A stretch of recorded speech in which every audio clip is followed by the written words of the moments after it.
Budget के बारे में कल के क्लास में हम लोगों ने चर्चा प्रारंभ किया था। बजट क्या है, बजट का उद्देश्य क्या होता है, इन चीजों को हम लोगों ने जान लिया था। हमने बजट के संघटक के बारे में चर्चा शुरू किया था। संघटक या संरचना याद होगा। और हमने कहा था कि बजट के संघटक या संरचना को दो भागों में बांटा गया है, याद होगा। एक हमने कहा था राजस्व व्यय, क्या राजस्व व्यय। दूसरा हमने कहा था पूंजीगत व्यय। पुनः हमने राजस्व व्यय को दो भागों में बांटा था, याद होगा, याद है ना। कहा था राजस्व नहीं भाई, राजस्व व्यय और पूंजीगत व्यय। राजस्व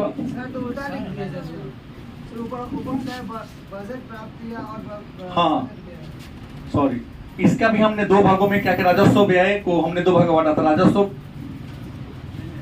उल्टा हमने कर दिया। हमने कहा कि बजट के संघटक को दो भागों में हमने बांटा था, बजट प्राप्ति और बजट व्यय। हाँ, एक को लिखा था हमने बजट प्राप्ति, गलत सही। दूसरा हमने कहा था बजट व्यय।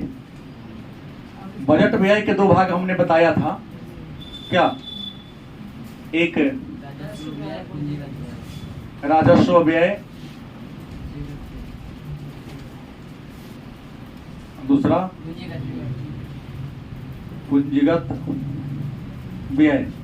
पुनः बजट प्राप्ति के भी दो प्रकार हैं, हमने कहा था, पूंजीगत व्यय और पूंजीगत प्राप्ति। हाँ, पूंजीगत प्राप्ति और हाँ पूंजीगत, ठीक है, गलत है, पूंजीगत प्राप्ति है और एक है राजस्व प्राप्ति।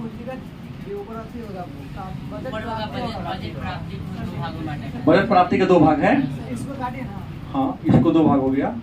एक हमने कहा पूंजीगत प्राप्ति, एक हो गया राजस्व प्राप्ति। इसमें कल की क्लास में एक बात हम लोगों ने चर्चा कर लिया था, किसके बारे में, राजस्व व्यय के बारे में चर्चा कर लिया था और बताया था इसके भी दो प्रकार हैं। क्या, राजस्व व्यय के कितने प्रकार हैं, ठीक है। राजस्व व्यय जो पूरा हमने चर्चा कर लिया था, इसको बताना हमको है नहीं। अब बताना हमको क्या रह गया है, पूंजीगत व्यय। इसको भी हमने चर्चा कर लिया था कल के क्लास में। तो टॉपिक हमने इन किया था ना कि कर, हमने यहाँ पर राजस्व व्यय पर चर्चा कर लिया था, राजस्व प्राप्ति के घटक कि नहीं किया था, ये सब कर लिए थे। बच क्या गया था न, गैर कर प्राप्ति भी हमने चर्चा कर लिया था। गैर कर प्राप्ति के बारे में हम लोगों ने क्या कर लिया था, हाँ, चर्चा कर लिया था। पूंजीगत प्राप्ति,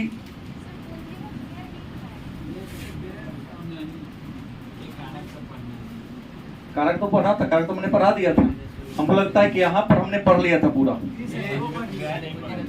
पूंजीगत व्यय नहीं पढ़ा था हमने कि पूंजीगत व्यय कहाँ पढ़ते, हमने कहा ये पूरा हम लोग पढ़ लिए थे। हम पूंजीगत व्यय के बारे में चर्चा नहीं पढ़े थे कि सरकार पूंजीगत व्यय माने खर्च कहाँ कहाँ करती है, ये नहीं पढ़े थे। आइए पूंजीगत व्यय के बारे में चर्चा करते हैं। ये जो पूंजीगत व्यय है इसके दो भाग है, इसको हम मिटा देते हैं। पूंजीगत व्यय के भी कितने भाग जाएंगे, दो भाग हैं। एक होता है योजनागत व्यय, योजनागत व्यय। दूसरा कौन है, गैर योजनागत व्यय। पूंजीगत व्यय के कितने रूप हैं, दो रूप हैं। पहला कौन है, योजनागत व्यय। दूसरा कौन है, मतलब सरकार हर पंचवर्षीय योजना में या हर वित्तीय वर्ष में प्लान करती है, जिसके बारे में चर्चा बजट में ही होता है कि हमको इस साल कितना सड़क पर खर्च करना है, कितना शिक्षा पर खर्च करना है, कितना स्वास्थ्य पर खर्च करना है, कितना प्रतिरक्षा पर खर्च करना है। तो जिस खर्च के बारे में चर्चा बजट में होती है, वह खर्च जिसके बारे में चर्चा बजट में होती है, उसको क्या कहेंगे हम? क्योंकि प्लानिंग है मेरा, पहले से मेरे पास क्या है? प्लान है कि हमको यहाँ खर्चा करना है। गलत सही? लेकिन कुछ ऐसे भी खर्च होते हैं जिसके बारे में चर्चा बजट में नहीं होता है, अचानक आ जाता है। जैसे कोई जानता था कि इतना बड़ा सुखाड़ आ जाएगा बिहार में, मानसून नहीं आएगी? बिहार सरकार जानती थी? भारत सरकार जानती थी? नहीं। अब वो कई जिला को सुखाड़ घोषित करना पड़ेगा। जैसे जिला सुखाड़ घोषित करना होगा तो हर किसान को, गलत सही, जैसे अभी अनुदान दिया जा रहा है ना कि आप 1 एकड़ अगर आपके धान की खेती करते हैं तो आपको 10 लीटर डीजल अनुदान मिलेगा। डीजल 95 रुपए लीटर है तो 75 रुपया प्रति लीटर डीजल सरकार कीमत देगी आपको, बाकी 20 रुपया इन्वेस्ट करना है। आप डीजल खरीदते जाते हैं, वहां से रसीद लीजिए, जाके ऑनलाइन कराइए इंटरनेट वाले के यहाँ। जो रसीद आपके पास है उसको पर्ची को वहां दिखाइए, अकाउंट नंबर दीजिए, तुरंत 7-8 दिन के अंदर में आपके अकाउंट में क्या हो जाएगा? पैसा आ जाएगा। बात समझ गए? नहीं समझे बात? समझ गए ना? तेल तो धान पानी पटा के धान नहीं रोप रहे हैं आप? दमकल चालू नहीं करने दे रहा है क्योंकि जमीन के स्तर का वाटर लेवल क्या घट गया है। लेकिन जहां पर नदी है, वाहिद जल है, नहर है, नहर से आप पानी खींच सकते हैं, नदी अगल बगल वहां से आप पानी खींच सकते हैं। तो भाई पानी खींचेगा तो दमकल लगाएंगे ना, पंप सेट लगाएंगे ना। पंप सेट चलाने के लिए आपको क्या लगेगा? डीजल तो लगेगा। तो सरकार ने तो प्लानिंग कर लिया है कि हमको इस वर्ष कहां कहां खर्चा करना है। तो जिस खर्च के बारे में बजट में चर्चा होता है उसको हम क्या कहते हैं? योजनागत व्यय। और जिसके बारे में चर्चा नहीं होता है उसे क्या कहते हैं? गैर योजनागत व्यय। अचानक जो आ जाता है, जैसे मान लिया कि अभी सुखाड़ है, कोई गारंटी नहीं है, अचानक जैसे कई राज्य बह रहे हैं, ऐसा बिहार में भी आ सकता है। तभी सुखाड़ के नाम पर लोगों को सरकार पैसा दे रही है, अचानक दह जाएगा तो उसके नाम पर भी सरकार क्या करेगी? देती ही है आपदा के समय। तो सरकार सुनिए ना, भगवान है, चाहे नीतीश कुमार और नरेंद्र मोदी की, न बाहर आएगा तो पहले जुगाड़ कर दो पैसा कितना, तो अचानक होता है, उसे क्या कहें? गैर योजनागत। अब देखिए ये जो योजनागत व्यय जान लिया, अब गैर योजनागत व्यय आपने क्या कर लिया? जान लिया। तो योजनागत व्यय के भी 2 रूप हैं और गैर योजना व्यय के भी 2 रूप हैं। बजट बड़ा पेचीदा बात होता है, विभाजन ही इसका बहुत ज्यादा। इसके भी 2 प्रकार है, गैर योजनागत व्यय के भी और योजनागत व्यय के। योजनागत व्यय के 2 प्रकार हैं, एक हो गया राजस्व व्यय। क्या हो गया? राजस्व व्यय। और दूसरा कौन है? पूंजी व्यय। पूंजी व्यय। अब कहेंगे कि राजस्व व्यय में कौन कौन होगा?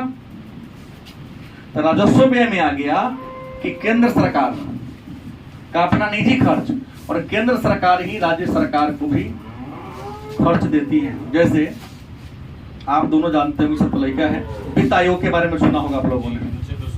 अनुच्छेद 280 में भारत के राष्ट्रपति हर 5 वर्ष पर एक आयोग का गठन करती है जिसका नाम है वित्त आयोग। वित्त आयोग का काम क्या है? तो वित्त आयोग का काम है कि भारत सरकार की जो आमदनी के स्रोत है, जो आय के स्रोत है, क्योंकि भारत में ही 28 राज्य हैं, उनके पास इनकम का स्रोत क्या है? कम है। तो ये बताना कि इसमें से कितना रुपया राज्यों को दिया जाए। आप बता सकते हैं कि अभी तक कितना दिया जाता था? 14वें वित्त आयोग के अनुसार 42.5% रुपया राज्यों को बांटा जाता था, लेकिन 1% घटा करके लगभग 41-41.5% कर दिया गया। 15वां वित्त आयोग का रिपोर्ट आया है। हाँ 2026 के लिए पेश किए कि नहीं 1% घटा दिया जाए क्योंकि देश की इकोनॉमी ठीक नहीं। हालांकि रिपोर्ट में आज ही या कल किसी पेपर में पढ़ा हूं कि अगले 2030 तक इंडिया की इकोनॉमी वर्ल्ड की 3री बड़ी इकोनॉमी हो जाने वाली है। अभी 5वीं है, 5वीं है, अभी 3री हो जाएगी। ऐसे भी 3री चाइना है, तीसरी ये हो जाएगी। जिस दिशा में चल रहे हैं गारंटी है कि होना है। अलग बात है गरीबी मानसिक है, रियल गरीबी भारत में नहीं है।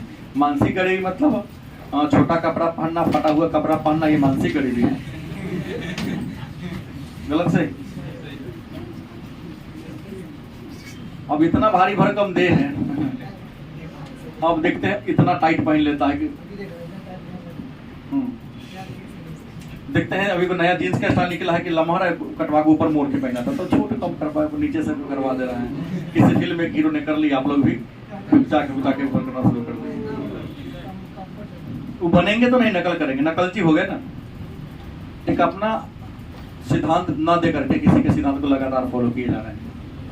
लेकिन वो यह दिखाता है कि हमने रात दिन पढ़ा, 2 रात पढ़ा, डॉक्टर बन गया। वो कहाँ करते हैं? फिल्म में दिखाता है ना, खूब पढ़ा, ईगो पर ले लिया, क्या शिवानी, दिल टूट गया, ईगो पर ले लिया, कल कलेक्टर बन के दिखा दिया। उसके शॉर्ट का नकल कर लेते हैं, पैंट का नकल कर लेते हैं, उसके वस्त्र के डिजाइन का नकल कर लेते हैं, लेकिन पढ़ के नौकरी ले लिया डिजाइन नकल करते हैं नहीं। फिर आइए, तो पूंजीगत व्यय और राजस्व व्यय, यहाँ जो गैर योजनागत व्यय है, यहाँ भी यही बात है, राजस्व व्यय और पूंजी व्यय, बात वही होता है, दूसरा कुछ होता नहीं। अब अगर राजस्व व्यय में क्या होगा, तो हमने कहा केंद्र सरकार का अपना खर्च, और केंद्र सरकार अपने आमदनी में से जो राज्य को बांटते तो राज्य केना केना खर्च करता, उसका हम वर्णन करेंगे राजस्व व्यय में। पूंजीगत व्यय में क्या पढ़ेंगे,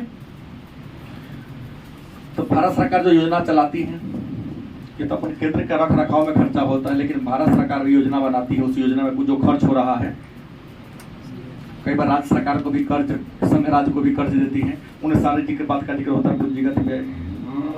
गैर राजस्व व्यय में, गैर योजनागत व्यय में यहाँ खर्च होता है राजस्व व्यय में। पहले रक्षा पर कितना खर्च कर रहे हैं, ब्याज के देने पर कितना खर्च कर रहे हैं, माने रक्षा, याद रखेंगे, रक्षा, ब्याज महत्वपूर्ण 2 शब्द है, अनुदान,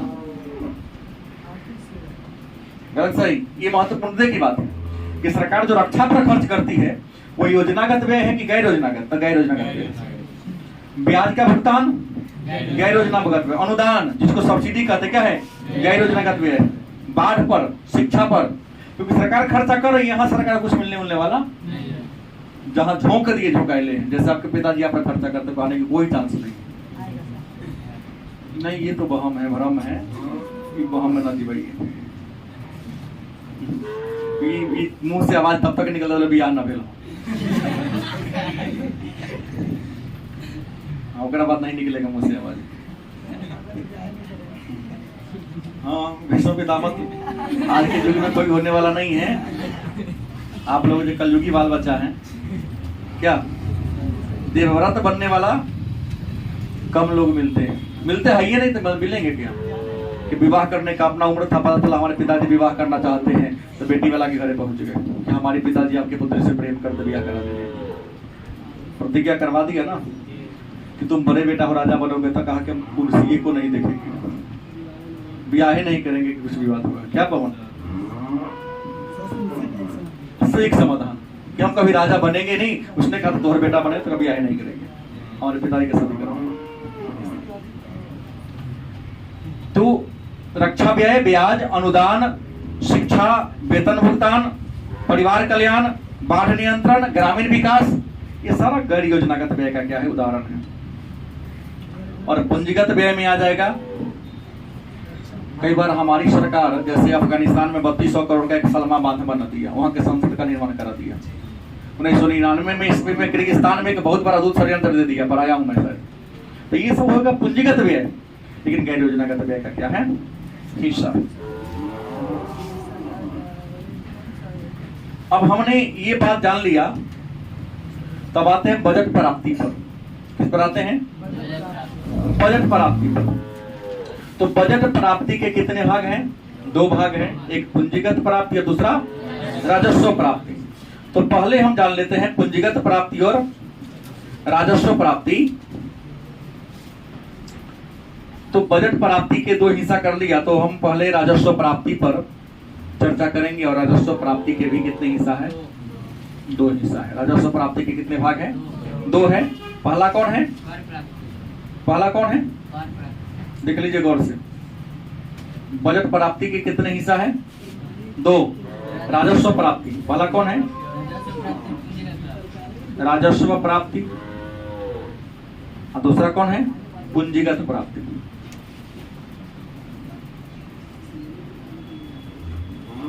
ठीक है, ऊपर जो नाम होगा सेम उससे मिलता जुलता होगा, लेकिन आप कर पर इसलिए मैं रोका। नहीं, राजस्व प्राप्ति के दो प्रकार हैं। हमने कहा राजस्व प्राप्ति के कितने प्रकार हैं? कितने रूप हैं? पहला कौन है? राजस्व प्राप्ति। दूसरा कौन है? पूंजीगत प्राप्ति। अभी राजस्व प्राप्ति के दो भाग और है। पहला कौन है? कर प्राप्ति। पहला क्या है और दूसरा क्या है? गैर कर प्राप्ति।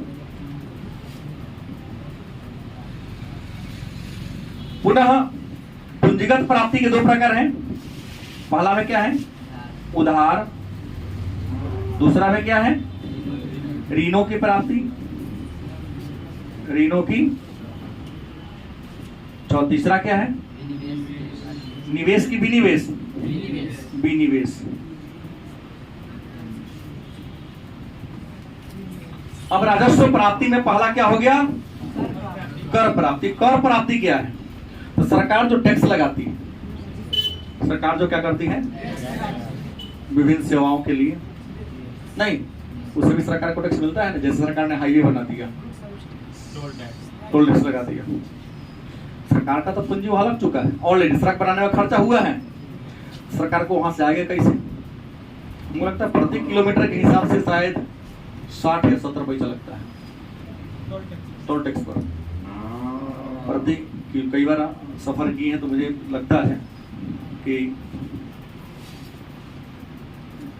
15-16 दिन का टूर पर निकलते हैं तो गाड़ी से ही जाते हैं कि ट्रेन कब कहाँ रोके, कौन नहीं रोके, कोई गारंटी नहीं है। तो जहां भी लगा है हर 80 किलोमीटर के बाद लगा है तो 60 रुपया 65 रुपया ऐसे लगे जाता है, लेकिन एक बार तेल का उतना बचत हो जाता है। गाड़ी 90, 100, 110, 120 पर चलती है, सेव कर देता है। अन्य जर्किन रहेगा तो कई प्रकार की गड़बड़ी है ना, बॉल बेयरिंग भी खराब होगा, चक्का में भी फ्रिक्शन ज्यादा होगा, वो भी जाएगा। ड्राइवर भी थोड़ा देर ठकेगा तो हर बार लाइट होटल के बगल में क्या करेगा? रोकेगा। अब वो तो चाय पिएगा जो कि करना ही करेगा, तो नहीं करेगा थोड़ा बेहतर में से कदम। अब बढ़िया रहेगा तो सब चलिए ना, अगला बार देखा जाएगा। तो एक बार उसका मूड बना तो 50 किलोमीटर खींच देगा सीधा, वहां भी कई प्रकार की वजह है ना।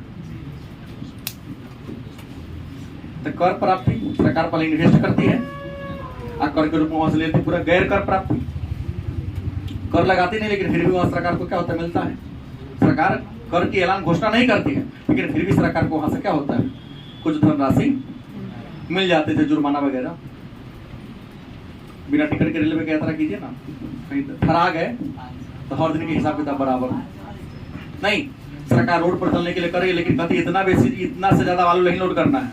बड़े बड़े कर्मचारी फिट किए हुए हैं, देखो ओवरलोड लेके जा रहे उसको पकड़ लो। तो कर तो नहीं है, कर तो रोड पर चलाने का ही है, लेकिन उसने आपने ओवरलोड किया था, आपको क्या करना पड़ेगा? देना पड़ेगा जुर्माना। इससे भी सरकार को क्या होती है? इनकम की प्राप्ति होती है। पूंजीगत प्राप्ति के स्रोत कौन कौन है? तो माने उधार। उधार माने क्या थी? जो किसी को हम दिए थे उसे हम ले लिए। उधार का मतलब है किसी को हमने पहले क्या किया था? दिया था, वो हमको क्या कर दिया? वापसी कर दिया। ये अभी हमको मिला ना आपको ऋण की प्राप्ति। सरकारी स्थिति खराब हो गई, इकोनॉमी डाउन में जा रही है, तो विश्व बैंक से, अंतरराष्ट्रीय मुद्रा कोष से, एशियाई विकास बैंक से, यानी किसी देश से ही हमने लोन ले लिया, हालांकि बैंक से ही लेती है, उसको ऋण प्राप्ति। विनिवेश, फिर भी अगर कंडीशन खराब हो गया तो क्या करती है? सरकारी कोई कंपनी है, सरकार बेच नहीं रही कंपनी को, जान लीजिए सरकारी विनिवेश कर रही है, डिसइन्वेस्टमेंट करते हैं अंग्रेजी में, कि कोई सरकारी कंपनी घाटे में जा रही है तो उसके कुछ शेयर को या कुछ हिस्सा को या संपूर्ण हिस्सा को निजी हाथों में क्या कर देना? सौंप देना। क्या कहलाता है? विनिवेश, अंग्रेजी में डिसइन्वेस्टमेंट। जैसे अभी सीतामढ़ी से पटना जाने के लिए बहुत सरकारी बस है, तो पहले वाला सरकारी बस में अब वाला सरकारी बस में डिफरेंस है, अंतर है। पहले वाला सरकारी बस आज खरीदाता था, 15 दिन के बाद पुराना हो जाता था। नहीं, आज देखो चकाचक नया, लगेगा नहीं कि मैं सरकारी बस में जा रहा हूं। सरकार ने खरीद लिया, प्राइवेट हट को दे दिया। किराया कम है लेकिन वो मेंटेन करके रखता है। घाटा दिखाएगा तो उसका अपना जाएगा। सरकार ने लीज पर दे दिया, तुम चलाओ इसको, इतने लेकिन पेमेंट लेना है, अगर तुमको घाटा होगा तो मैं तुमको भरपाई करूंगा। क्या होगा? विनिवेश।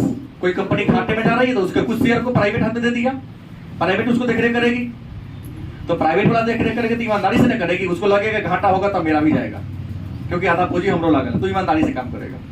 100% सरकारी रहेगा तो सरकारी में तो मतलब जानवे करते हैं ना पढ़ाना।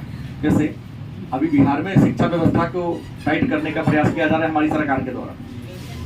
जाके सुनिए ना, जहां चौक चौराहों को मास्टर लोग गाली दे रहे हैं, गुरुजी लोग गाली दे रहे हैं ना के पाठक को। क्यों? क्योंकि पैसा ले पढ़ाए नहीं, अब कहता है पढ़ाओ तो कहता के पाठक बड़ा खराब हो गए। बहुत बुरा इंसान। अभी निकले हुए निरीक्षण में खूब खूब निकले हैं, फरमान पे फरमान जारी किए जा रहे हैं। आज जरूरी भी है। भाई जब शिक्षा विद्यालय सरकारी है वहां पढ़ाई नहीं तो उसको निजी में बदल दो। निजीकरण का विरोध करेंगे, सरकारी में पढ़ाएंगे नहीं हम लोग। गलत सही तो गरीबों के कल्याण के लिए खोला गया है।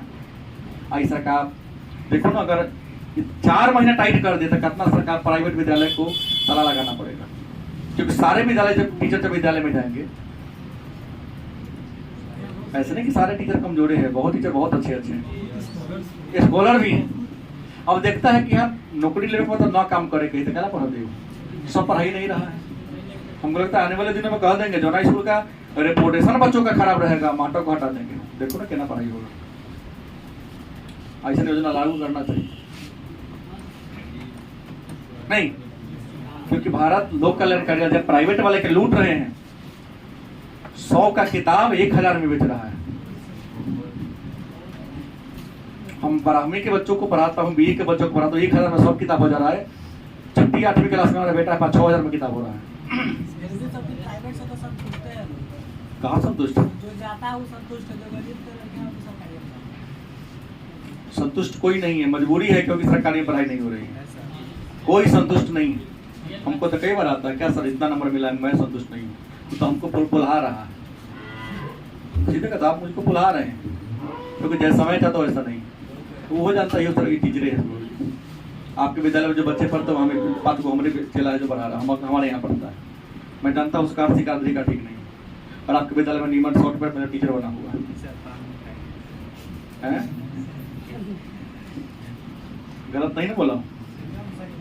सही बात तो यही है कि जो मेरे यहाँ BA में आता है क्लास करने, उसको देखता हूँ लिखने नहीं आता है। कहाँ आर्थिक कार्ड दे रहा है, कहाँ दे करा को हम 3-5 हजार का महीना उसको रखे हुए हैं, और वही माटर हमारा बेटा को भी चेक कर रहा है, जानता नहीं है। तो अपने आप को स्कॉलर कर दे रहा है, कंपनियां पढ़ाते हैं।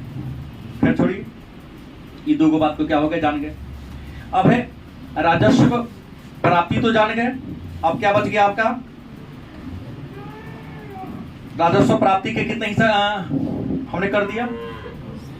बजट प्राप्ति के 2 हिस्सा हमने कर दिया, राजस्व प्राप्ति और पूंजीगत प्राप्ति। हमने इस बारे में क्या कर लिया, चर्चा कर दिया। और पूंजीगत प्राप्ति के भी कितने हिस्सा है? यही का हो गया है नहीं, इसी दोनों का हिस्सा है, दोनों ये क्लियर हो गया। अब आता है मेरे पास कि बजट के प्रकार कितने। ये दोनों इसी का प्रकार है, ये इसका है और ये इसका है। अब एक आता है बजट के प्रकार कितने। बजट के प्रकार, तो बजट के अगर प्रकार की बात करते हैं तो पहला तो बजट के 3 प्रकार जान लीजिए। पहला है संतुलित बजट। क्या होगा? संतुलित बजट। दूसरा है घाटे का बजट। दूसरा क्या है? तीसरा है अतिरेक बजट। क्या है? नहीं भाई 3 सुनिए ना, भूखे ना हो जाएगा, रखने दीजिए। क्या हो गया, बहुत बात इन्होंने लिखा है, तो फिर परिभाषा देंगे ना, मिलेगा तब ना। इसके अलावा और बजट के प्रकार है। निष्पादन बजट, जेंडर आधारित बजट, शून्य आधारित बजट, कई बजट है। पहले 3 को जाने, आपके लिए यही 3 जरूरी है। हाँ, काम के लिए। संतुलित बजट क्या है?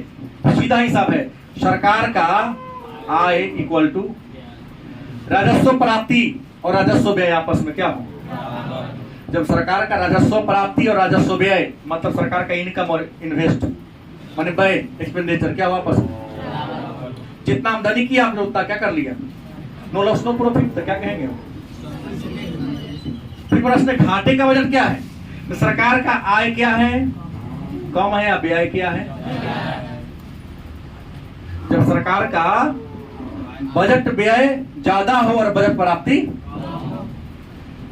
आय ग्रेटर देन व्यय, आय क्या हो कम हो व्यय क्या हो, उसे क्या कहेंगे। फिर कहता है तो अतिरेक बजट क्या है, तो सरकार का आय ज्यादा हो और व्यय क्या हो, सरकार का आय क्या हो ज्यादा हो और व्यय क्या हो कम हो, तो उसे क्या कहेंगे हम, घाटे।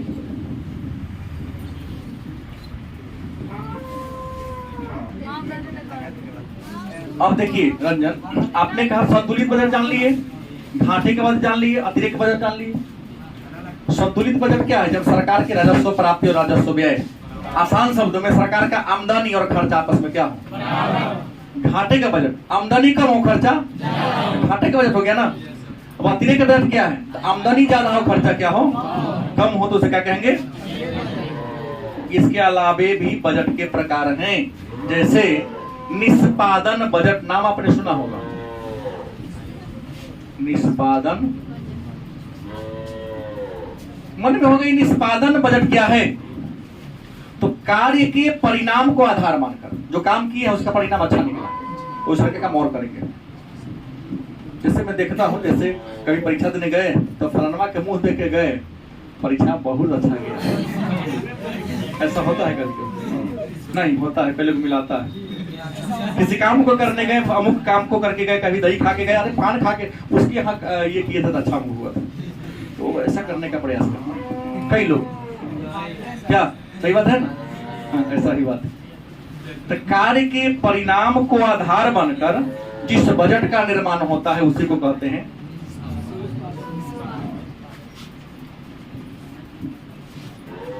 कार्य के परिणाम को आधार मानकर जिस बजट का निर्माण किया जाता है उसको क्या कहते हैं। जैसे पिछली बार की उपलब्धि देख लिए, चलो उसी रास्ते पर और चलते हैं, हमको लाभ होगा। फिर प्रश्न है जेंडर आधारित बजट। जेंडर आधारित बजट, तो जेंडर मतलब सब जानता लिंग होता है। जेंडर माने क्या होता है, महिला सशक्तिकरण। ध्यान दो, कुछ बात तो नाम से ही हमने पहले ही कहा, कुछ बात क्या हो नाम से क्लियर हो जाता है। जेंडर माने पुरुष का तो बात होगा नहीं, जो कमजोर है उसके लिए हित होगा।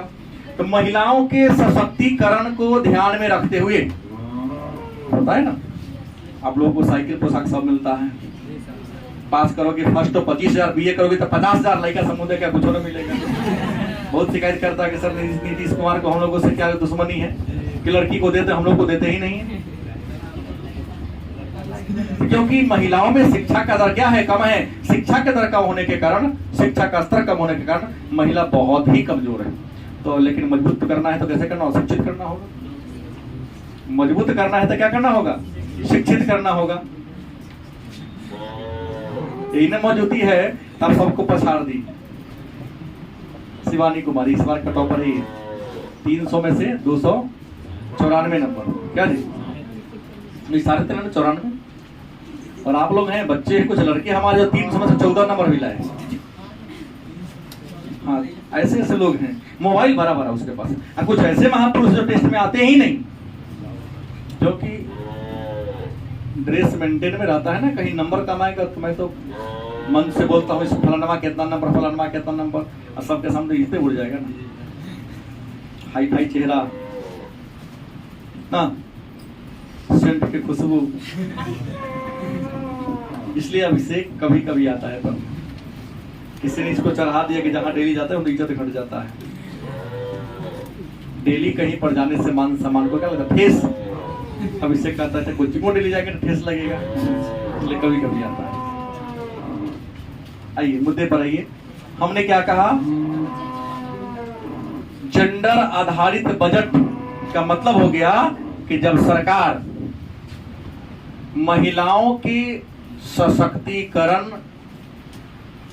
के लिए या सशक्तिकरण को आधार मानकर किस बजट का निर्माण करती है उसे क्या कहते हैं?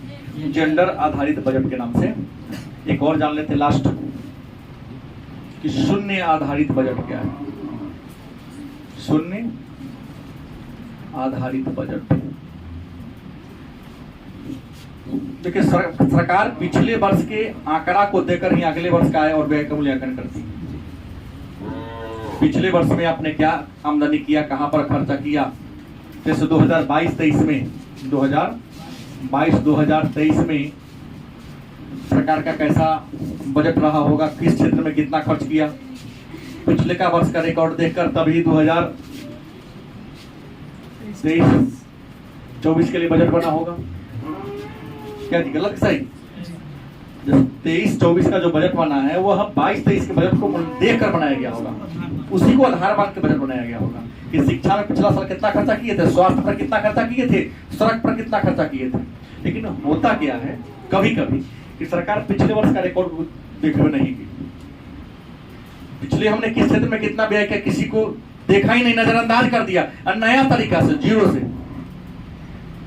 जब बजट का निर्माण करता है तो उसको क्या कहेंगे हम? पिछले वर्ष के जो बजट हैं उस बजट पर सरकार ने किसी प्रकार का ध्यान, नया तरीका से नया सिरे से बजट का जब निर्माण करते तो उसे क्या कहेंगे हम? शून्य आधारित बजट के नाम से जानते हैं। अब ये तो आपके लिए हो गया। अब प्रश्न है, कंपटीशन में यहां से प्रश्न आता है तीनों से कि सर संसार में जितने देश हैं दो प्रकार के देश हैं, एक अमेरिका भी एक इंडिया भी है। नहीं, भारत विकासशील देश, अमेरिका विकसित देश है। तो विकसित देश का बजट कैसा होना चाहिए और विकासशील देश का बजट कैसा होना चाहिए? क्या अमेरिका के लिए कौन बजट ठीक है? तो अमेरिका के लिए संतुलित बजट का अतिरिक्त बजट चलेगा, लेकिन भारत के लिए दोनों बजट ठीक ठाक नहीं है। भारत के लिए घाटे का बजट बनाना होगा, क्योंकि बहुत ऐसे लोग हैं जो बहुत ऐसा सामान जो खरीदने में सक्षम, सरकार घाटे का बजट बनाएगी तो बहुत सामान है जो महंगा है उसको सस्ता कर देगी, तब आम आदमी खरीद पाएगा। गलत सही? तो विकासशील देशों को कैसा बजट बनाना चाहिए? घाटे का बजट। लेकिन जो विकसित हो लोग बहुत पैसा वाला है, अतिरिक्त बना देगा, 5 का सामान 6 में बेचेगा तो खरीदने में क्या है? सक्षम है। गलत सही? अब कुछ बजट के बारे में और बातें लगे कि बजटीय घाटा क्या है, राजकोषीय घाटा क्या है, राजस्व घाटा क्या है। ये दो अंक का प्रश्न है लेकिन बड़ा महत्वपूर्ण है, तो उसके बारे में चर्चा कल करेंगे।